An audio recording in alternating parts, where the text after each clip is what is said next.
Hello everyone. Please check the link on top of the video for the best weight loss solution on the internet. Before we get started, A flat stomach says so many things about you, and it looks great too. The challenge is getting it flat and keeping it that way so that all those positive things people think about you will actually be true. There are 3 problems that need to be handled in order for you to have a flat stomach. The need to reduce body fatOK. We've all been there, and we all know it. When we get out of shape and our body fat creeps up, we can start carrying a little food baby and have to kiss goodbye to our flat stomach aims.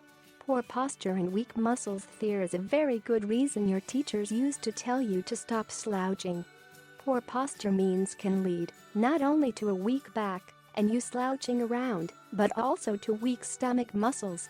The muscles that act like a girdle and hold your stomach flat give up and let it all hang out. Those things we doModern life isn't so helpful when it comes to getting a flat stomach.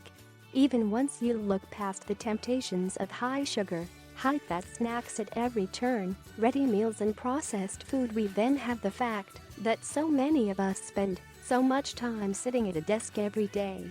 This is weakening our backs, and it shows from the front.So. A three-pronged problem needs a three-pronged solution. Here are some tips on how to make the stomach flat. Aside from just holding your breath, 1. Get your nutrition plan on point. A flat stomach foundation is built in the kitchen. Follow a nutrition plan that creates the energy deficit you need to get in flat stomach shape. Avoid the urge to diet. Your answer isn't a quick fix. What you really want is to learn to adapt the habits that will lead you to a flat stomach in a way that will keep you lean and looking good for life. Without the stress point to strengthen your supporting cast, your flat stomach will be the star, but without strong support from the stabilizer muscles, there will never be a show. Choose and use exercises that will help you.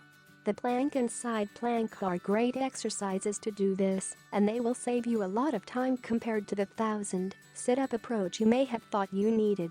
3. Look after your back. Working your core with moves like the plank will go a long way towards this, but make the effort to look after your back by sitting up straight, and it will pay off in better posture, reduced risk of injury, and a flatter stomach. 2. These 3 tips will help you on the way to a flat stomach and not a sit-up in sight.